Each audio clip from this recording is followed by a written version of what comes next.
Welcome to the Scalable Real Estate Investing Podcast, where we discuss the most scalable strategies, tools, and approaches to successfully invest in real estate. Learn how to make the most impact of your time, automate your real estate investing business, find off-market deals with minimum time invested, and leverage your capital to create as many income streams as possible so that you can achieve true financial independence.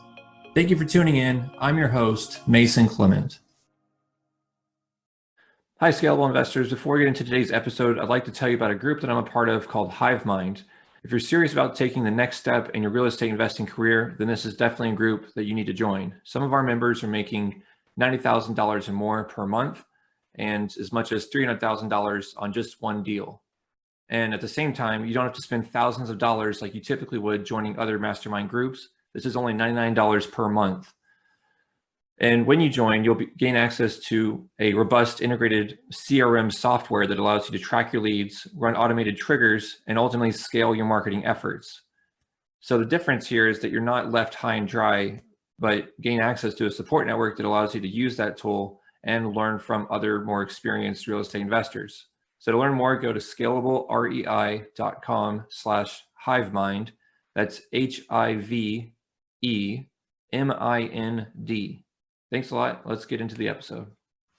Hi, scalable investors. Thanks for tuning in to another episode of Scalable Real Estate Investing. I'm your host, Mason Clement, and today we have Chris Miles with us, who is the founder of Money Ripples, which is a company that's taught real estate investors how to increase their cash flow by over $250 million over the past 11 years to reach true financial freedom. He's a true anti-financial advisor, and he's going to teach us all about how to enhance our personal finance just to, gain that freedom. So without stealing too much of your thunder, Chris, let's get into things. How's it going? Great, Mason. How are you doing today? I'm doing good. I'm excited to be here. Excited to be a part of today. Same here. Yeah. So, I forgot to mention you're the host of Chris Miles' Money Show podcast. And how did you just get into all this on the, Money Ripples and the podcast? How did you feel like this was a need that needed to be addressed? Well, it was kind of eventual. It was a gradual thing, right? I mean, first time I've created a podcast was before the Chris Miles Money Show. Like Chris Miles Money Show, we've had over 500 episodes so far. So I'm in my 7th season, but I also did a podcast before that I did for 4 years, and the whole reason I did it initially was because I wanted to create something that for my young children, if I died young, they would have something to learn from the experiences I had, right? Especially with doing things outside the norm. But then of course, I end up, taking a break and then relaunching the Chris Miles Money Show about 7 years ago.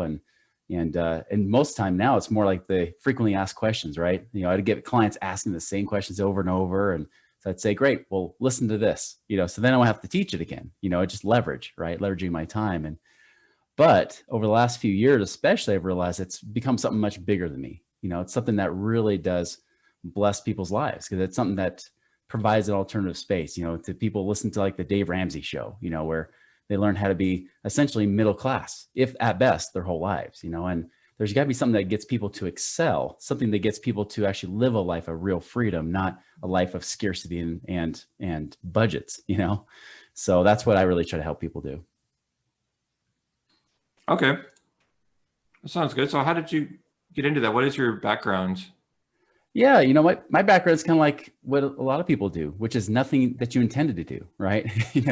I went to college to become, I was actually going to go into business consulting. So I was a sociology major with a triple minor in psychology, Japanese, and ballroom dancing, right? So kind of a eclectic mix there. But I knew that if I was going to try to become a business consultant, shouldn't I have real life business experience? I don't want to just be the guy that graduates with a degree and then has no real experience. So with one class to go before getting my bachelor's, I dropped out, just took a little hiatus for a year. That was my plan, right? And become an entrepreneur. Well, I kind of poked around, but I wasn't sure really what to do. But then one of my friends said, hey, you should check out, you should become a financial advisor. You should check out this, do something like this here.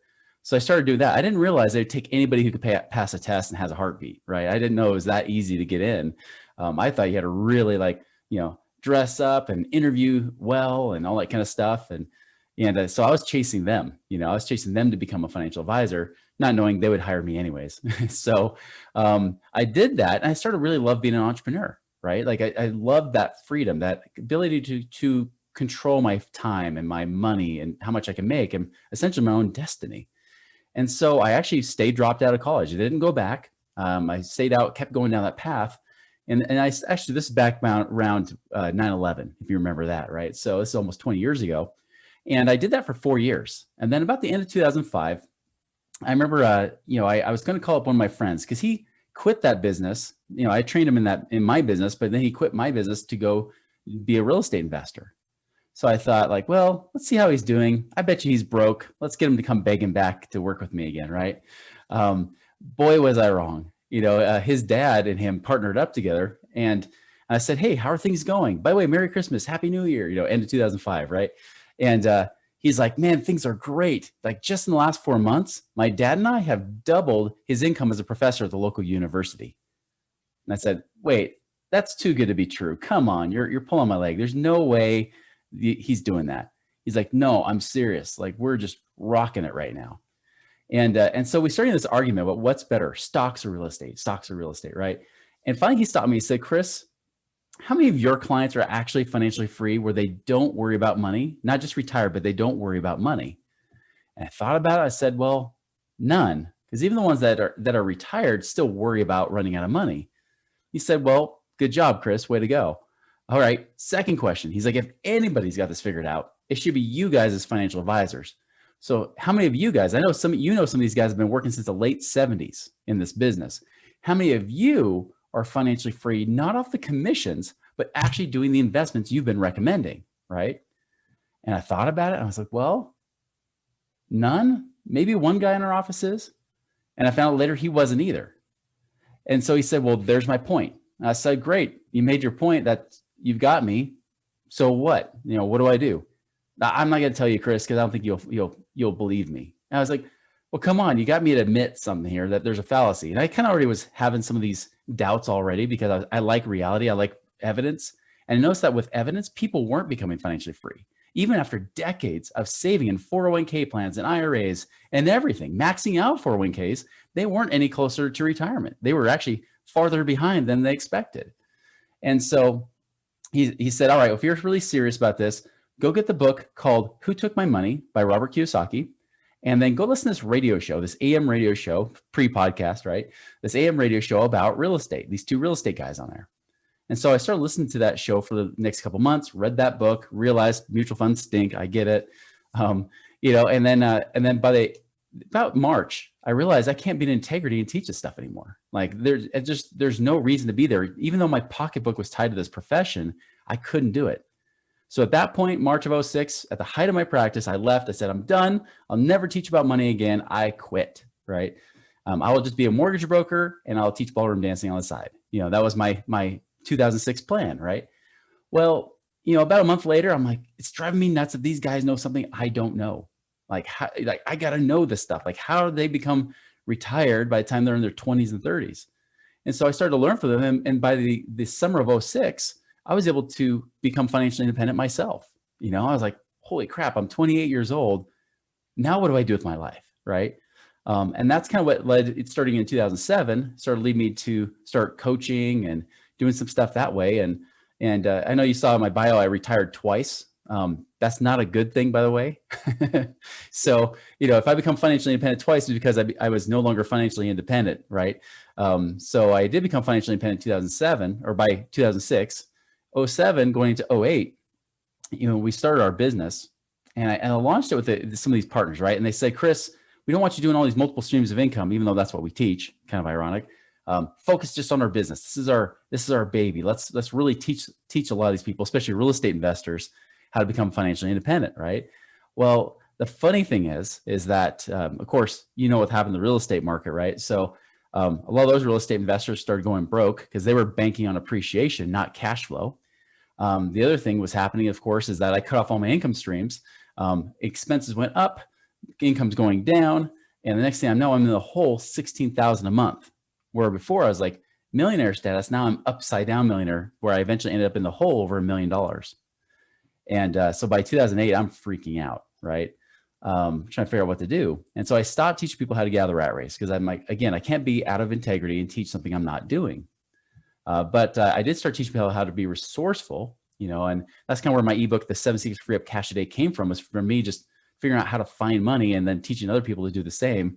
Them not knowing that I was flat broke, didn't go bankrupt. I avoided bankruptcy, but I started like doing that, like really getting resourceful myself, teaching other people how to be resourceful. And then by the end of 2016, once again, I became financially independent, this time much better, much safer, much more diversified in a sense that, you can't really kill my house of cards like I did last time. Okay. Well, that's really interesting because I know a lot of people have gone through that. Maybe not the successful second rendition of the retirement or financial freedom, but can you discuss the kind of the difference in the composition of the initial house of cards versus now, and what the stronger foundation you've created? Yeah, I mean, the big one was, of course, 2007. Like I wasn't listening to my gut, right? Almost everything came down to, was I listening to my intuition or not? Because there's times where you do investments that you just feel something's off, even though the numbers and logically it might make sense. Still, you feel like something's wrong. But if you go with it anyways, you start to find out eventually down the road why. And it may be for various reasons, but there's almost something like of magic within us that kind of is like a radar. It kind of just tells us, hey, is this good or not, right? It's almost like the water stick, where's the water? And vice versa. There's times where things don't make sense and you feel like, I should go with this. Even though this seemed a little risky, I feel right about it, right? Regardless of emotions of greed, fear, all that kind of stuff. Well, that's really what I did. I was just ignoring my inner voice, because, I remember like when those guys said, cut off the streams of income. I remember thinking, well, that would be dumb because that's what we teach people to do. But they thought I was being distracted by it, right? Even though I was probably the most committed guy there, but they felt like I was being distracted. So I cut those streams off. So that's mistake number one. I had like a lot of different business income streams I had coming in and things like that. Two, my real estate, I was at first going for cash flow, which is what did the job. It did the trick, right? It helped me get there along with these other residual income streams from business. But the problem is that I started thinking, I started getting greedy like a lot of people are today. I mean, people you see with Bitcoin and the stock market right now, right? Like where it's only been going up, right? And people get super greedy when they see it skyrocketing. Well, 2006, 2007, the real estate market was no different, right? I mean, house building was going just hog wild. Appraisers were inflating their appraisals. They didn't have as much regulation as they do now, right? Banks were lending money to anybody with a heartbeat. You didn't even have to, you could just do stated income loans all day long. And so all this stuff was happening, right? Where, when I started trying to buy real estate, I was thinking, well, I buy $100,000 property. If it appreciates 10%, I make 10 grand. But if I buy a $500,000 property, it appreciates 10%, I make 50 grand. So let's go big, right? So I started banking on appreciation, not cash flow. In fact, a lot of the properties I had were actually negative cash flowing, not positive, all because I was banking on appreciation and growth. Well, when all stuff, everything hit the fan, then of course, people aren't paying as much. And of course, you're upside down in those properties. And you're thinking, oh crap, how am I going to get out of this hole, right? So now you're in debt, versus having a place of equity. And I also add too, like I just was letting my expenses go out of control. I just wasn't tracking them. When you have so much money when it's abundant like air, you just kind of get lazy and a little bit, sloppy sometimes. You just like, well, money's coming in, I'm fine. By the time I finally started tracking my money, that's how I knew I was in the hole 15,000 or 16,000 a month, was between my business and my personal expenses and versus my income, right? It was like, crap, like no wonder my savings account was dropping like a rock and credit balances were running up, is because I was in the hole. I wasn't managing my cash flow on a proactive basis. So those three key things really are what got me. Okay, that makes sense for back then. But there's a few different things I'm wondering, like what business income streams did you have back then? And is that what you've used now to have like a more solid base, or what's the success now? Like what should I be doing if I'm not banking on appreciation, for example? Yeah. So I just bank on cash flow. I think boring is sexy, so like, for example, when I buy real estate, like I'm buying turnkey rental properties, that's a lot of what I like to buy. It's just, I don't manage it. I don't want to be the landlord. Let somebody else do that. But I like to buy properties in different areas, especially where I live out in the West. You know, in the West, everything's overpriced and the rents are horrible, right? So you don't want to be buying in your backyard out here. Unlike where you are in Texas, where there's some appreciation that's kind of nice. You know, you could do that, but again, you want to be careful, right? You still got to make sure that the numbers work. Well, you know, now I'm like going out to the Southeast or the Midwest, you know, looking out in that direction and buying properties out there, you know, sometimes single family homes or maybe a little bit bigger, you know, like into duplexes, fourplexes or whatever. But, you know, I'm doing that. I'm doing land leasing, you know, like I'm partnered up with a guy that does a lot of land flipping and stuff like that. So I'm letting him do the work, but again, I'm financing it, right? You know, I'm doing, you know, things with funds or syndications, you know, like, so I'm getting into apartment deals. I'm not tackling that myself. In fact, I don't really underwrite or operate any deals myself, you know, other than owning my own turnkey rentals. I don't do any of that stuff. I let other people do that stuff, leverage their expertise, especially where they're doing the same old boring stuff over and over, especially when you're doing syndications, you go into apartments and stuff, find somebody who's just been doing that like clockwork, right? Like they're just almost, they can do it with their eyes closed. And those are like my favorite deals, because every deal I saw fall apart in like 2007, 2008 were all deals where people are like, maybe I should try this, right? It's like, maybe I should go in this realm. It'd be like someone saying, hey, I normally buy apartments, but I'm going to try to buy a marijuana farm now. Like, just see how it goes, right? You don't want to go for that stuff. So that's the big thing I did. On the business side, residual income stream wise, like, you know, I started to realize, you know, 2015 was kind of a wake up call for me because I went through a divorce, right? And I was kind of debating about quitting everything, you know, and it's almost like life works like that. Whenever you're about to quit or give up and you push through it anyways, that's typically the time when the best results happen. You know, it's like when you're working out in the gym, you know, you do that one last rep that does the major part of that work to get you stronger, right? You just push that a little bit extra, especially when it's right. You push a little bit extra and it just works. It just ends up being the best thing. So with my business, I was wondering what to do. And I realized that when I was emotionally shutting down, I was only working maybe 5 hours a week versus 50 or 60 hours a week. I noticed my business was still operating. It hadn't stopped, right? Like I still had clients I was coaching, even though not as many. You know, I still had things going on, but I started focusing on the most productive things, like what leveraged most of my time and my energy, and also didn't drain my energy. Like it wasn't activities I hated. So in my business, there's a lot of things like, you know, like now people would call it, you know, referral relationships or affiliate type stuff that I had. I said, listen, like I can leverage their expertise and their time, let them do it. I'm just a connector, right? So if someone says, hey, I need help doing blank, you know, how do I do that?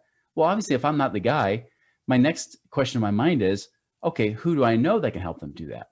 And if you get that enough times, you start to realize I should probably create an agreement with that business owner because I already know they're good quality. I would refer them regardless of the money anyways.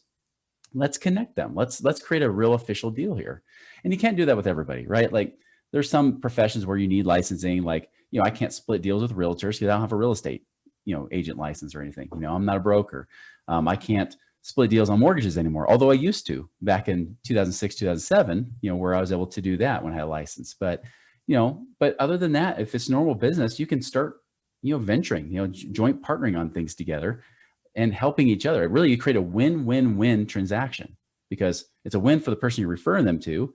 It's a win for the business owner, and it can be a win for you as the middleman, right? Or the middle woman, you know? So that was part of that too. I set up things like online, you know, like online type of products. I set up like monthly memberships and things like that. All things that kind of leverage my time and energy more. It's interesting because like during 2015, I cut back big time on live speaking.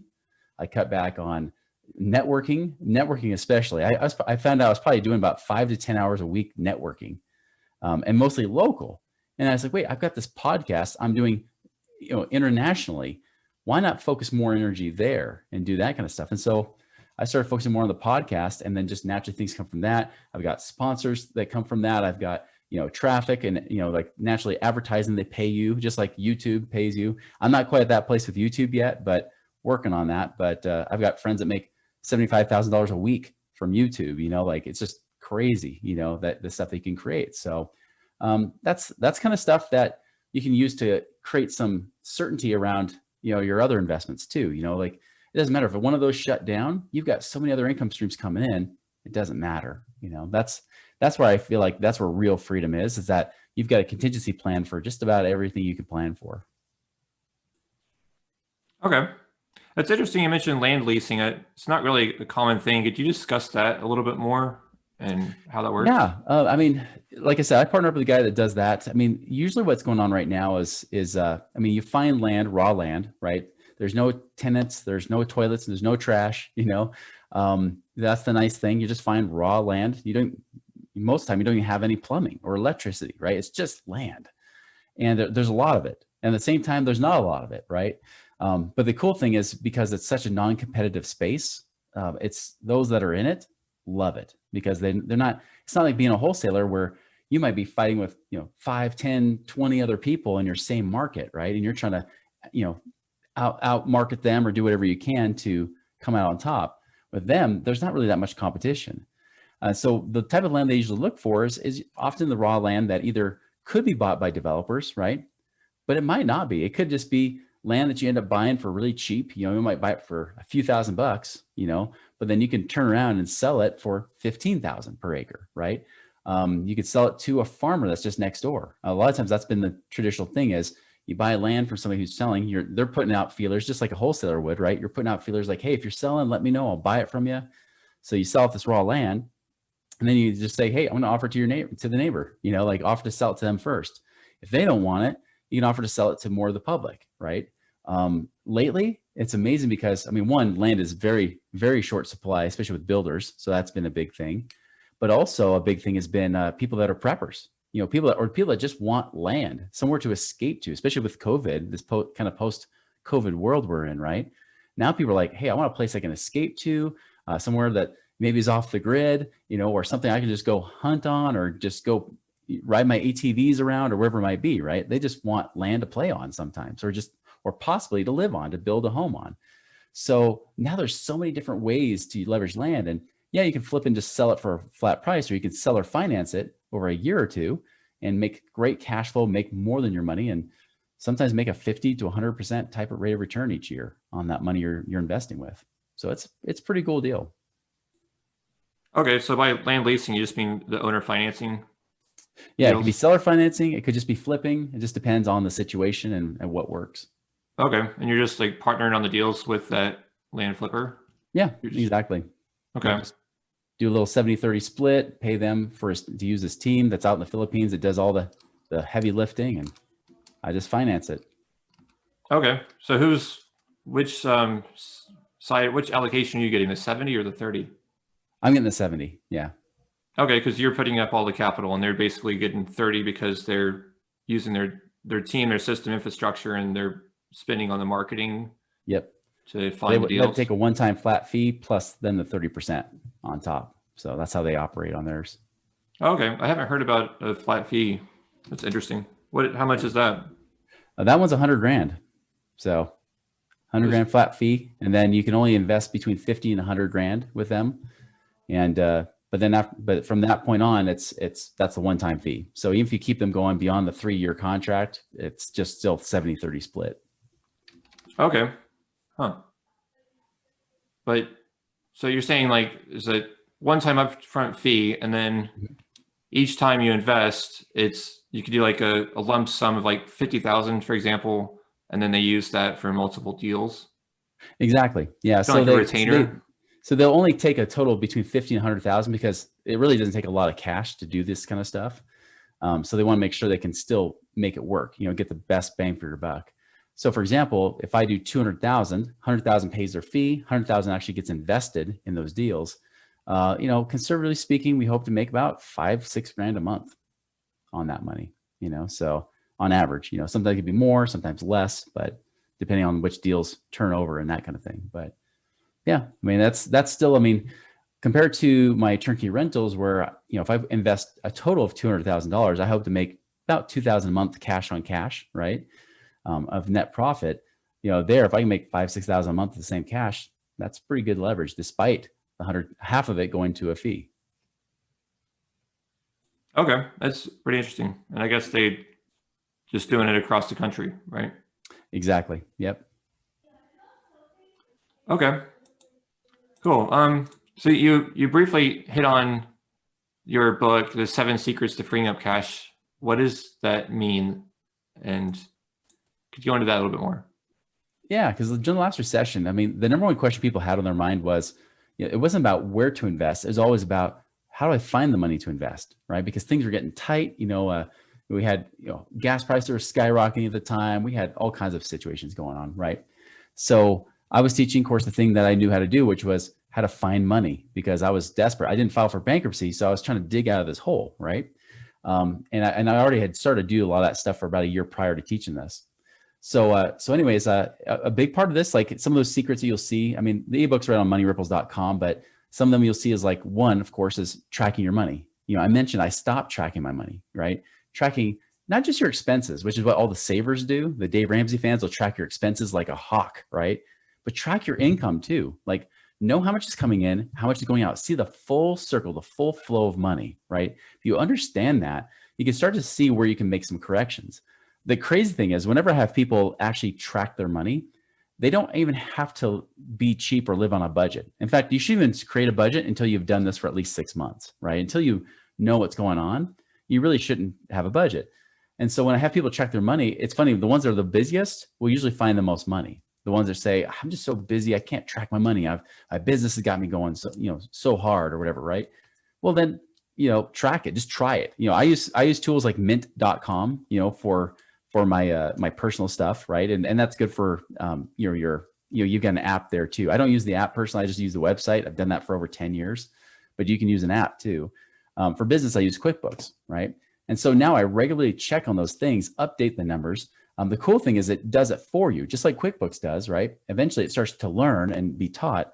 And so it starts to say, oh, I've noticed that this particular company is always this expense. And so it just learns. So all you have to do is manage it and tweak it after some time, to where even if you looked at it once a week, it might take you a couple minutes. I would time myself. It would take me 4 or 5 minutes to update a week's worth of expenses. That's it per week, So you do that, you get proactive, you just naturally find money. Most of the time it's usually at least $500 a month you find without even living cheaper. It's just because you watch the money and you just more careful. Another thing you could do too, I talk a lot about debt, right? Like I talk about Dave Ramsey. Dave Ramsey is always about pay off the highest interest rate, especially the credit cards and stuff. I say, forget the interest rate, ignore it. It's actually irrelevant when it comes to cash flow, right? Because the thing that creates stress in your situation isn't how much debt you have, which is what everybody's been taught. That's what banks want you to believe, because they want you to pay them back as fast as possible. Banks are just like investors, right? They're just like us. We want our principal back, coming back as soon as possible so we can make our infinite ROI on it, right? Same thing with banks, so banks are teaching us to pay them back faster. But the truth is, and you know this, you're investors, right? I mean, you know that you can leverage banks like crazy, but there are some debts you want to pay off more than others. And so I use a formula called the cash flow index. And the cash flow index is just this. You take the balance of that one loan, divide it by the minimum monthly payment, and you'll get this number that I call a cash flow index. The lower the number, the more you want to pay it off. So for example, say you have a $10,000 car loan, right? It's $500 a month. And say it's only at 3% interest, right? And say you also have a $10,000 credit card at 14% interest, and you're paying $200 a month. Now, if you're Dave Ramsey, obviously, which one's he going to tell you to pay off, right? You need to say, get rid of that credit card, get rid of that 14%. That's killing you, right? I would say bull crap. I would say, no, let's instead pay off the car. Because that same $10,000, it's always about cash and cash ROI, right? Especially when, their interest rate is a little factor, but it's not the main factor. So when I look at that, I think, well, if I can spend $10,000 and free up $500 a month versus $200 a month, I'm going to go that route. And that saved my butt big time. Because when I started using that formula, I started figuring out what's going to give me my best cash on cash ROI off my debt. If I'm going to pay off a debt versus invest it, I got to find the one that's going to pay me the most cash flow. Well, I started looking at some of these saying, wait, that index, if I use this index, I'm going to find out that $500 a month car loan, let's get that paid off. That frees up $500 a month. I can always apply the extra 500 to the credit card next, right? But the cool thing is, if something goes wrong, which life happens, right? Things unexpected come up, things go wrong, or income goes down for a bit, or expenses go up for some reason. You are now only committed to the $200 a month payment, not the $500 a month payment. And that's what people don't get. Sometimes people that are Dave Ramsey fans get so caught up on the interest rate that they actually trap themselves. Unless they have the perfect life situation, if something goes wrong, they could be in big, big trouble. And so you want to make sure that you're looking at it the right way. If it's mortgages, I want mortgages to be at an index of at least 200, right? So I'm like trying to get that extended out to 30-year mortgage, lowest interest rate possible. I love low interest rates, don't get me wrong, but the terms are what's so important. Like what gives me the most flexibility in my expenses or in my monthly outgoing, right? My monthly outflow. That's what really creates freedom. Is the more income you have compared to your expenses, the better life feels. The more it's like this, even if you're getting out of debt, that's not a good thing. Another factor too is like I'll tell you, like this last year has been such an amazing opportunity for people to create cash flow, especially with the money you have either in equity or savings, right? That's another one there I talk about too, is like, do you have money locked up in prison? Do you have it in this 401k prison or an IRA? Is it stuck in there? Especially, it always amazes me when I hear people say, yeah, I've got a goal to retire by 50. Cool. All right. What are you saving in? My 401k. You realize your 401k won't let you touch till 59 and a half. And otherwise they slap with a stupid 10% penalty on your money, and then they tax you on top of it. Like you get a 10% penalty plus taxes touching that money. Why would you save a dime in that stupid thing if it's not going to help you hit your goals? If you want to retire before 60, why would you put money in IRAs or 401ks? That's dumb, right? You want to put it in places where it actually works. So a lot of times I'm trying to help people get the money out of prison, unlock it, get it out. The CARES Act last year was awesome because a lot of people could access 100 grand of that money with no 10% penalty. They just have to pay the tax split up over 3 years. So they had that, they had equity in their homes. I mean, with prices skyrocketing, we've got equity. Even if you refinanced a couple of years ago, you probably have more equity. Is there cash that's locked up in that house making 0% that we can get unlocked and go make money elsewhere, And I'll tell you, I have one client, he was like the ultimate Dave Ramsey fan, right? Like the best Dave Ramsey student even. He had his home mortgage, and he had his investment property mortgage, both in California. He lives in San Diego, right? Automatically, when I get people from the West Coast, I'm like, oh, you got rental property there? Sell it. Well, you haven't seen what I have yet. Doesn't matter. Like you can tell me the numbers. I already know what it's going to be like. You're going to have this massively low return on equity. And just like this guy's case, it's always that way, right? So in this guy's case, same thing. He has like 700,000 of equity, and get this, his profit in that rental property, $200 a month. It's like, okay, buddy, here's what you're going to do. Like one, cash out, refinance your home, gets money out because we can get your payment will go up very little, but you'll have like an extra 400 grand in cash you can invest with, make say 3-4 grand a month. And we can sell your property, do a 1031 exchange, put in some other properties here. And guess what? Now we got 600-700 grand we can play with that now we can go and use to invest elsewhere, making another maybe 6 grand a month. So I'm like, in total, we can make you it easily, even net after the cash out refinance and everything, like, 80 grand a year. And he's like, oh, but my goal is to pay these mortgages off in 6 years. I'm like, well, great. What will you free up per month if you pay off these mortgages in 6 years, putting extra payments on it? $4,500 a month. I'm like, okay, so you wait 6 years to make $4,500 a month and then slowly build that gain up. Or you can start making about $80,000 a year today, reinvest the $80,000 each year, which creates this, what I call an income snowball, right? That just keeps getting bigger and bigger. And you can have over $100,000 a year coming in passively by that 6th year. That same year, you're hoping to make $4,500 a month, you can be making 6 figures a year passively.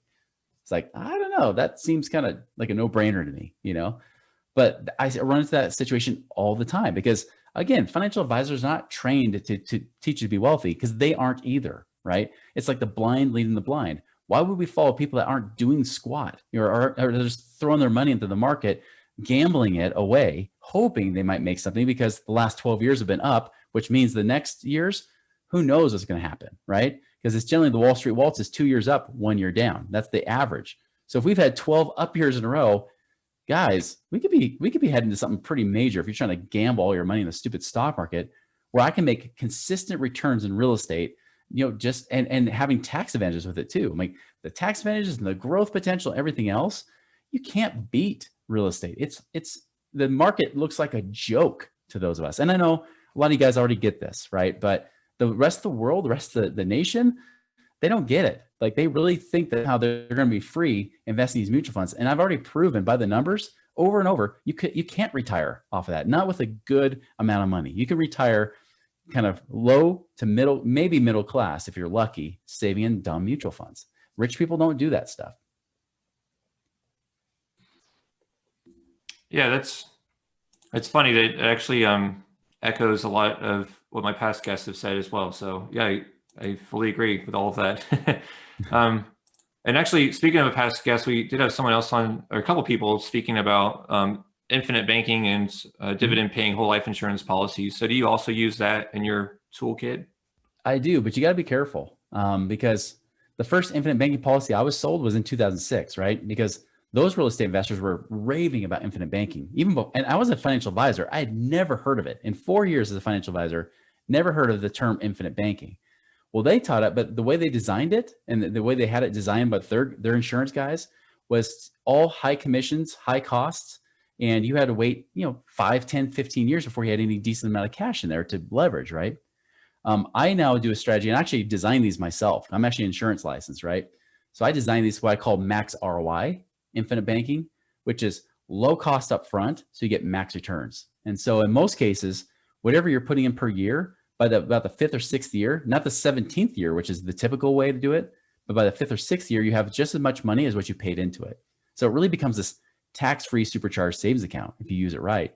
And the cool thing, the reason why I use it is because one, it's a great emergency reserves to hold because I can be making a net 4 or 5% a year tax-free on my money, even after the insurance costs come out, right? I'm making that net return on my money, even if it just sits there as my liquid reserves, as my war chest, especially if we look for a nice little, downturn in the markets, right? Like whatever the next deals are coming, you want to prepare. But even if you don't, if you say, you know what, I've got deals right now, you can leverage that cash and you can literally double dip on your investment returns where that money will pay you twice. Because when you get as a line of credit, especially, and you can get as line of credits as low as 3.25%, you borrow that money from that insurance company or from the banks that leverage the insurance policy, but you're earning, say 5.5%, 6% on that money, right? Well, now you're already creating a spread. So you're already earning compound interest above and beyond what the loan's costing you, right? It's like a HELOC that pays you, right? The HELOC, you just pay the interest. You just have to net out from the interest and stuff like that. But here, yeah, you're paying interest, but they're also paying you more interest than what you're being charged. So what ends up happening is you end up making money there, and at the same time, you're making money on your investment. So, if I make a 12% cash on cash return on my investment property, I can usually add about another 3 to 4% a year on top of that with the money I'm earning in my life insurance, right? Versus just using my savings account or my checking account like I would normally do. So I'm actually able to make a 15, 16% rate of return instead of just 12. So if you do it right, again, that's the big if. If you do it and you structure it the right way, which insurance agents usually don't, right? But if you do design it the right way, man, it could be the best little tool you have to building up cash and having some cool ways to make extra money on your money. Yeah, definitely. I think it's interesting because it's a guaranteed contractual increase in that cash value every year. And I feel like just having one of those policies is a complete replacement for all of the 401k and everything. Because most people, the conventional thing is, oh, you want to save up until you have $100,000 or $1 million value portfolio. You make 10%, and you live off of $100,000, and life is good.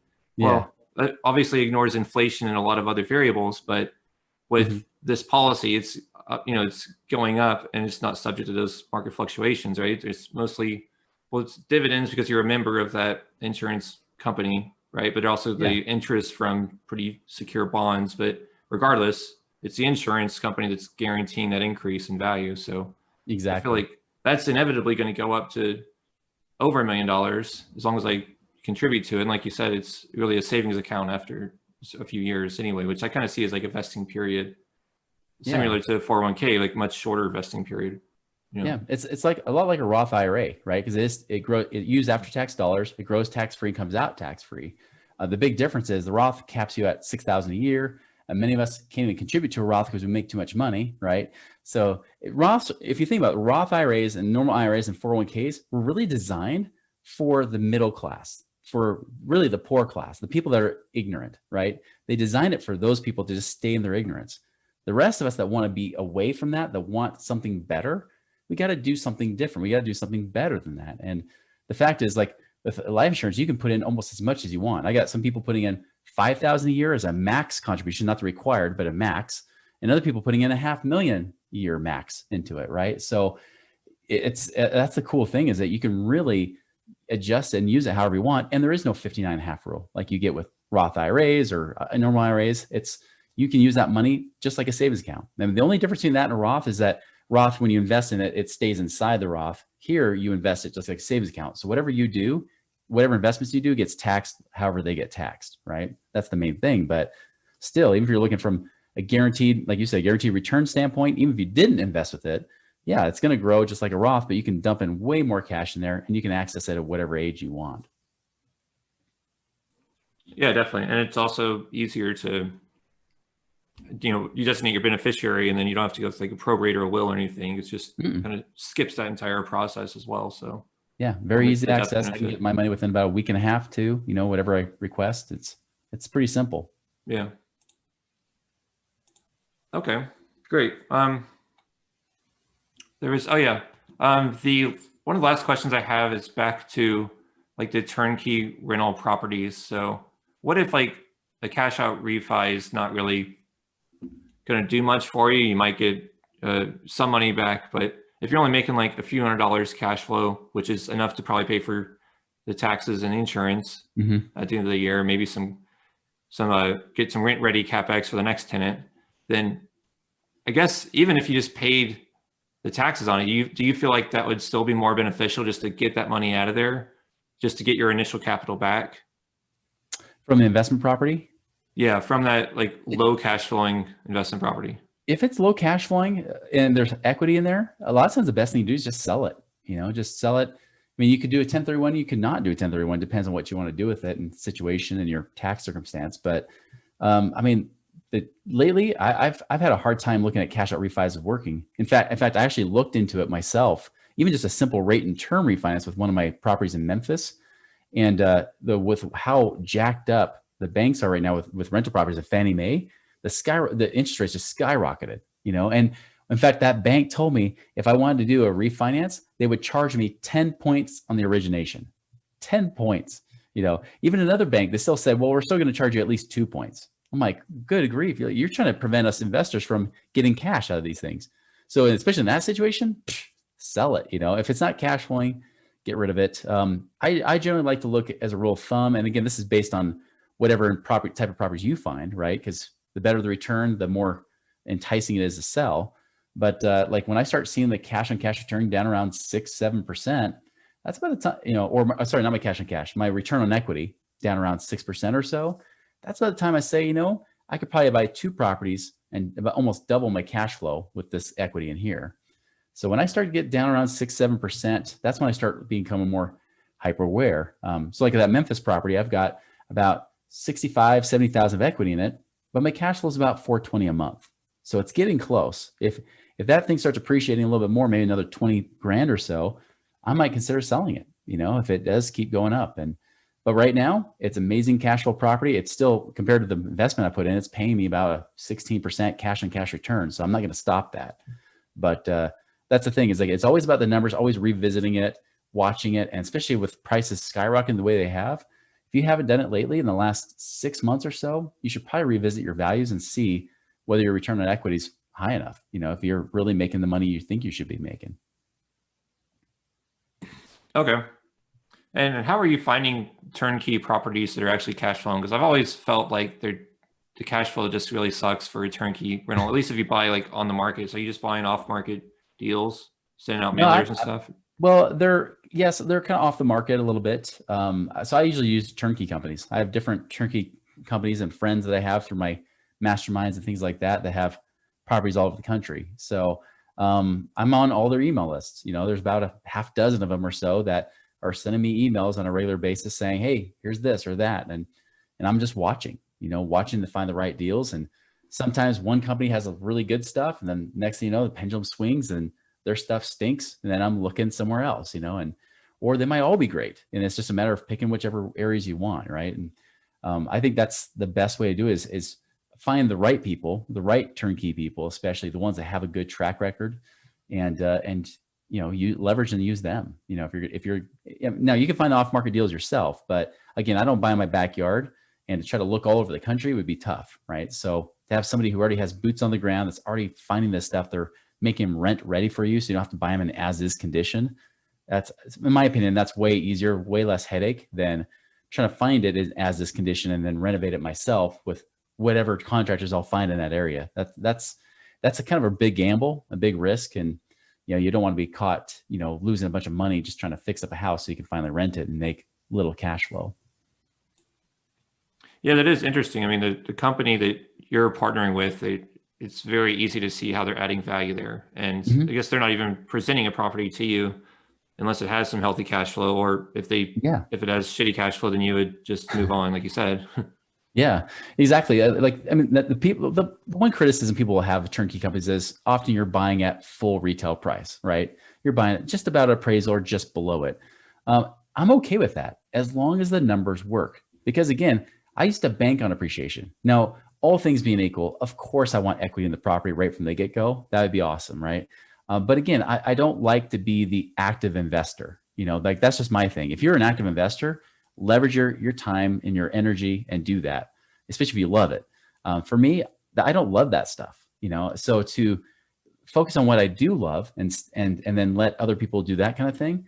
I don't mind buying at full retail value if I know that the cash flow coming in is going to more than justify it. Right. So that's the key for me. I see some people trying nickel and dimes, like, well, if I buy it myself, like, well, great, do it, build your own, get your own team of contractors who might actually be available, which right now is hard to find anyways, that's going to do it in a timely manner. So you don't lose, cash in the deal in the meantime, while you're trying to get it rented out and stuff, that's fine. Just, make sure you do it well, and that you focus there. And that's likely going to mean you're going to be focusing on a particular market where that market might be good today, but it may not be good tomorrow. You got to, that's why I tend to invest in multiple markets. That kind of diversifies me a little bit, and things can flip around or whatever, but I know I can always move around and not be stuck in one market. Okay. And you just, you hire a local property manager to manage the property? Exactly. And most turnkey companies are the property manager. So they're already managing it for you, right?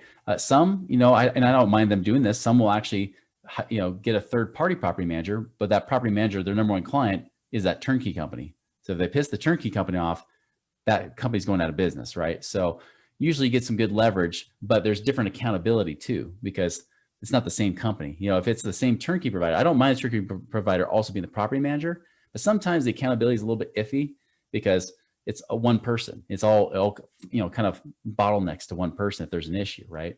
And that's good and bad. But as long as there's a turnkey company that's using a property manager that's local, great. That's what you want.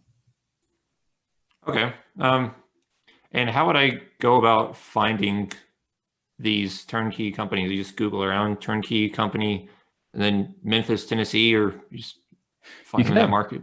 Yeah, you could definitely look up certain markets for sure. Like I've got different contacts in those markets, of course, and different places, like I've got people in Texas, I've got people in Kansas City, I've got, some in like Philadelphia, like in southern PA, where that I've seen some of the best cash on cash return out there actually, or Ohio, right? In those areas, even Florida, and whatnot. And then I have one turnkey provider that's in like 10 markets. So they're all in all of those markets, so it just depends. I mean, you can Google them, but I definitely, you want to find good quality, because I have seen turnkey companies out there that aren't that experienced or aren't that good, and you end up getting crap deals. So you need to make sure it has a good reputation. That's why you're connecting with people like us. That's why, I bring some of them on my show. I know you probably will or have already. So I think that's some of the best ways to find some of those best turnkey people is find people that are credible and find out who they use. Okay. Yeah. So maybe someone that was a guest on a podcast, or that your friend referred you to, that has an established track record that you don't really have to wonder about.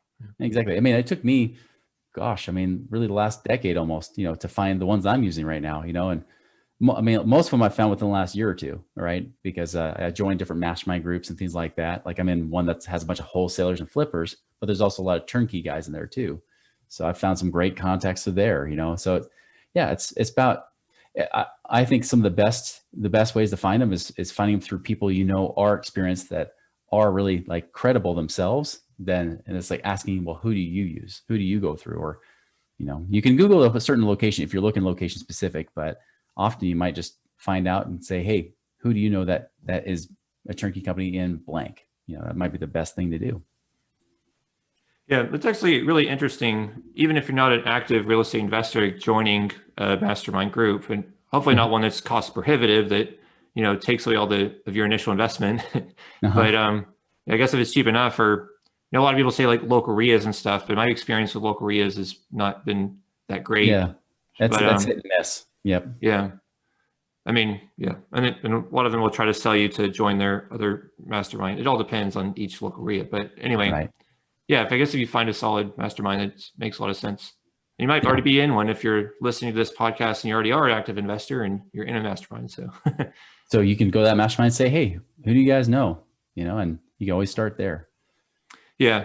Okay, great. It's definitely helpful. So let's wrap things up. In terms of who you want to connect with, what kind of people are you looking for, and how can they get in touch with you? Yeah, I mean, really, there's only two active things I'm doing, right? I mean, we already talked about infinite banking. I help design those policies. And then two is I consult people to help them get out of the rat race. And so obviously, if you're interested in the infinite banking part, the best thing you do is just, you can actually go look up my YouTube videos on it if you're ever curious. I have two separate YouTube channels, so you got to be careful. The one that has the infinite banking stuff is the Chris Miles Money Ripples YouTube channel. If you like my podcast and stuff, I mean, you can find it on iTunes, but you can also find it on the Money Ripples with Chris Miles YouTube channel, which has more of my podcasts and such, right? But I'll tell you, the infinite banking side of things is pretty cool, and there's some good education you can find on that YouTube channel. On the other side, like if you're more the person that's saying, hey, like I want to be more of a passive investor. Like I'm already working full time in my job. I'm already busy, or I'm full time in my business, but I want to be more a passive investor. Well, that's where the consulting might be a good thing. And again, I invite you to listen to my show, get to know me more before you just reach out. But you can always reach out through my website, moneyripples.com, and find out more information, but also contact me too. Okay, perfect. Yeah, and I always put those links, like the website and everything, in the show notes so that people can pop it open and jump over there. So that's very helpful. Thanks a lot for taking the time to do this. Hopefully people learn something from it. I know I have. Great. Yeah, absolutely. I always like to bring hope. That's the big thing, is that no matter where you are, often your situation is actually better than you think it is. And you have more potential in that situation to create more freedom. Definitely. I think it's all about perspective, and it's not the world is this way or that way. I mean, yeah, it's just definitely in perspective. So it is always. All right, great. Well, I'll do it again soon. Thanks a lot, Chris. Thank you so much. Appreciate it, Mason. All right, that's another episode of Scalable Real Estate Investing. Thank you for tuning in. Please be sure to leave a review and subscribe on whatever channel you're using to listen or watch these episodes. And also be sure to go to scalablerealestateinvesting.com, scroll to the bottom, and fill out the form to sign up for our email. And you could also reach me directly at mason@scalablerealestateinvesting.com. That's MASON at scalablerealestateinvesting.com. If you'd like to get in touch with me to either partner on deals or even be considered to do your own episode on this podcast. Thanks again, and have a great day.